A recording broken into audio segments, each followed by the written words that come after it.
All right, let's dive into something huge today. An idea all wrapped up in one single word: endurance. And it's not just about, crossing the finish line, it's about what the struggle itself actually creates inside of you. Let's get into it. You know how it is. We absolutely love the highlight reel, don't we? We see the trophy held high, the confetti, the celebration. But what we're digging into today argues that we're all focused on the wrong part of the story.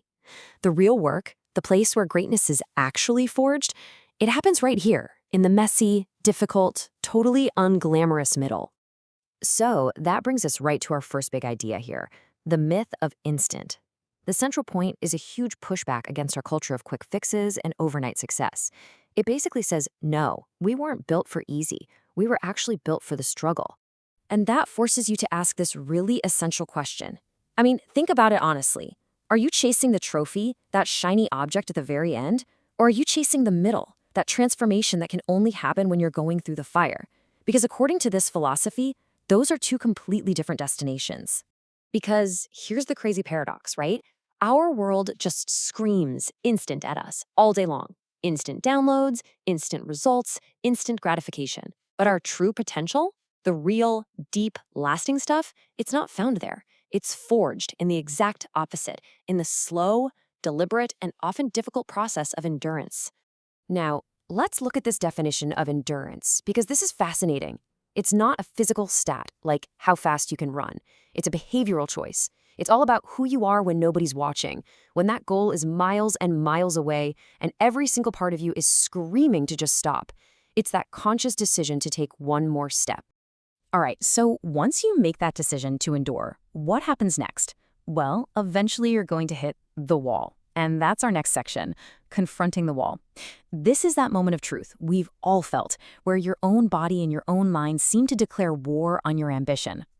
And it so often starts with this little internal negotiation. It doesn't matter if it's 4 minutes into a workout or 4 years into a project. This little voice pops up, and it sounds so reasonable, so seductive. It just whispers, hey, you've done enough. This is good. You can ease up now. And this is the trap, right here. 90%. I mean, 90% feels great. It's a solid B+. It feels good enough. And this is the exit ramp most people take. They accept the passing grade, never having any idea what was waiting for them just a little bit further down the road. Because if you want to get into that next room, the one where the legends live, there's an admission fee, a cover charge. And as the slide says, hard work is the tax. It's not optional. In fact, the argument is you have to learn to crave that friction, because that resistance is the only place growth can actually happen. So what keeps you going when things get tough? Well, as you can see here, it's not motivation. Motivation is just fuel. It's an emotion. It gets you started, but it's unreliable, and it fades. Discipline is the engine. It's not about how you feel, it's about what you do. It shows up and keeps running long after all that motivation is burned away. And this next idea is a complete game changer. That point where you think you're absolutely finished, where you feel like you have nothing left in the tank, that's not the end. That is the beginning. That's the first rep of the real workout. Everything you did before that was just getting you ready for this moment. Okay, so this brings us to the absolute central pillar of this entire philosophy.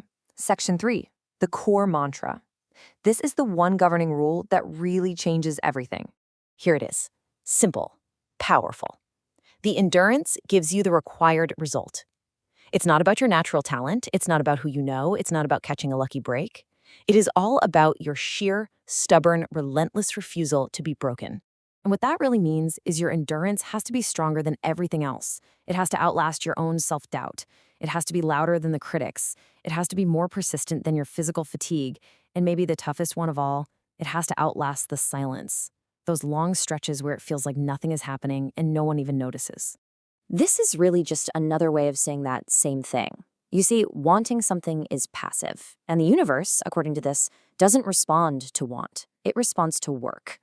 The results you actually get are a direct reflection of the struggle you are willing to endure. So if endurance gives you this required result, what is that result exactly? Well, our next section, Forging Your Identity, reveals it might not be the shiny prize you're chasing at all. Let's explore what it really is. At that breaking point, a really crucial mental shift can happen. Step 1 is just to acknowledge the limit. Say, okay, this is it. Step 2 is to reframe that pain not as a stop sign, but as proof of progress. And finally, step 3, you stop wishing you could do it and you start being the person who does. You make the switch from I wish to I am. And this is the true required result. It's not a medal, it's not a promotion, it's a fundamental change in your character. The whole point of the struggle is to forge a version of yourself that's unbreakable. A spirit that simply doesn't know how to retreat, no matter what kind of storm comes its way. So, where do we go from here? Are we done? Not even close. In our final section, The Work Begins, we learn that crossing a finish line isn't an ending at all. It's really just the starting line for the next race. When people see the final results, they always want to know the secret, the hack. But as this points out, there isn't one. The real story, the only answer is the unglamorous, consistent work. It's the dark mornings. It's the extra reps. It's all the hours you put in when no one was there to applaud. This is the mindset it creates. It's a full-on declaration of identity. I am who I am, meaning I am a person who endures. And because that's who I am, not just something I do, I'm never finished. Every achievement is just a signal that I'm ready for the next challenge. I am just getting started. And so we'll leave you with this last question to think about. Because in the end, it's not about what you'll get for your endurance. It's about who you'll become. Who will you be when you fully commit to being the person who simply refuses to stop?